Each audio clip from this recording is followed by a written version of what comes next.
We live in an age of gaming where spiritual successors, remakes, and reboots are a dime a dozen. Some are enormous announcements, while others are pleasant surprises. Then we have Actraiser Renaissance, which literally dropped from the heavens the same day as its initial trailer. Seriously, I didn't expect this game to ever get a true remake, even though it's been one of my most requested for almost a decade now. Actraiser was developed by Quintet Enix and debuted on the Super Nintendo in 1991. An unusual launch game, Actraiser combined a thrilling side-scroller adventure in a vein similar to Castlevania and Ghosts 'n Goblins, with top-down simulation kinda like SimCity in a fantasy religious setting. You take the role of the Master, an omnipotent god who has been asleep for years on end. While you slept, the Dark Lord Tanzra spread chaos throughout Earth. Now that you've returned, you must restore faith in your followers, destroy Tanzra's 6 lieutenants, and restore peace to the world once more. It's really unique for not only its time, but even nowadays. It even spawned a sequel that got rid of the simulation aspect and settled with being castratingly difficult. Actraiser combines numerous mythologies, cultures, and religions to serve as the backbone of its narrative. You'll explore an Egyptian pyramid in Cassandra, aspects of Greek mythology in Fillmore, a European castle in Bloodpool, yada yada yada yada. This allows each region to have its own identity, and it keeps the fairly simplistic combat interesting with new sights to see. Also, this never gets old for me despite how silly it looks nowadays. Mode 7, away! The way the entire game operates is that each region has 2 acts with a simulation segment sandwiched in between. So for instance, in Fillmore you rid the area of the monsters to allow the region to populate. Then you guide your people with the aid of a little cherub here, and seal off the monster layers. Rinse and repeat. In each region you will perform miracles like rain, earthquakes, lightning, and ultimately lead them into prosperity. And if they aren't populating fast enough for your level grinding pleasures, you can Smite the heathens and make them build again! For you are a kind and merciful Lord. During these segments, you will also have to answer the prayers of your people, which honestly can quickly overwhelm you. Oh, come on! Oh. What a bunch of whiners. If you build enough in each region and keep raising that population, you yourself will get stronger, meaning more HP, more stamina, and more spells to aid you on your journey. This game can get brutally difficult if you don't take the time to properly expand. Overall, Actraiser explores the idea of being an omnipotent being without coming off as too preachy. Yet.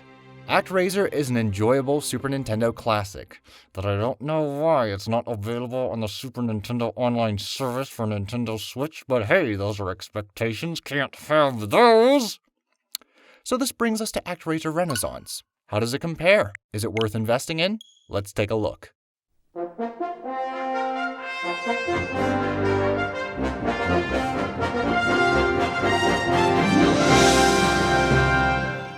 Actraiser Renaissance starts strong with a gorgeous opening. The 2D animation looks glorious, the renders from those original sprites really pop. And the music! Then we head into Fillmore. Oh-ho! Fancy! Uh-oh. Look, it's not that I hate the graphics, it's just, well, it looks like a PSP game. In fact, I'm reminded of Dracula X Chronicles. Hey, that was a good game though. I must admit I am a bit disappointed that the whole game doesn't share the 2D animation shown in the start. It seems to tease this consistently with character portraits and this gorgeous artwork, but nope, 3D models it is. Once you get over that hurdle though, the game is really good. You can do more than just chop this time. You can jump and chop, slam to the ground and chop, perform a few combos and chop, and even guard and chop. Sure, that stiffness made you seem like you were playing as a statue in the original, but I don't miss it. You can also collect crystals dropped by fallen enemies to boost your attack and magic, giving you an incentive to kill everything on the screen. Like the merciful Lord you are, of course.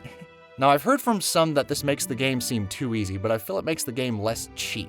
The original Actraiser had knockbacks, so it wasn't entirely innocent. Plus, you can always adjust the difficulty, so there you go.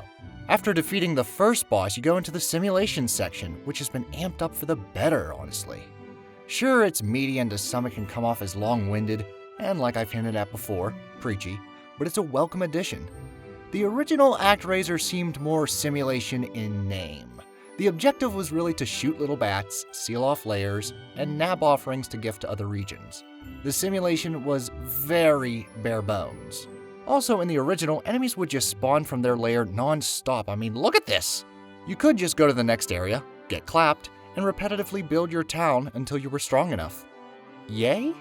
In Renaissance, enemies spawn less frequently, actually allowing the player to enjoy the building process. Burning down trees, gathering materials to build forts, and crafting bridges to reach new areas. Monster lairs now have these mini levels in them where you can dispose of these spider-like blobs called spawners. Dear God, kill it with fire. It adds a lot more combat to the game and breaks up the simulation segments. There's a lot, and I mean a lot, of quests that you need to accomplish to unlock the second act. I could see where this is a flaw to some. There's also a narrative in this version which makes you care about the characters and your followers, especially when you come across your disciples. Each region has a faithful follower that you will have to level up for the real challenge of the game: tower defense segments. In this segment of the game, hordes of monsters will infiltrate the town, and by using your miracles along with commanding your disciples, you can beat them back. Let me tell you, some of these missions are really damn hard. You need to properly decide which disciple works best. For instance, Daniela can cast magic spells, but some enemies have a magic barrier. Philotis is best for ground combat, so don't use him at all if the hordes are aerial. And Alonso will sometimes throw out his back from carrying the entire team. You also need to properly build and place forts to defend the temple. Build some bells for attracting the enemies, and mage towers to give your allies a fighting chance. Keep in mind, each mission has different objectives and winning conditions, so be sure to pay attention or you'll be met with a game over. Again, the game can be a little preachy from time to time. Each disciple has their own story about following an omnipotent god. There are some conversations about faith, and even Tanzra's lieutenants have some narrative in this version. Hey, it helps flesh out the characters, and it's cool to explore different cultures, but the exposition can get heavy. Also, spells are a lot easier to come by in the remake when compared to the original. And although some of the spells got nerfed, others I feel got way too overpowered. I'll let you be the judge. I'm currently in Northwall at the time of this video, and I'm having a blast. I'm actually really happy that Square Enix focused their attention on the Enix side of Square Enix for a change. Maybe something for Illusion of Gaia? Please? I know a lot of reviews are fairly negative right now, which is unsurprising since gamers are either too harsh or they praise endlessly with no room in between, which is where I tend to lurk.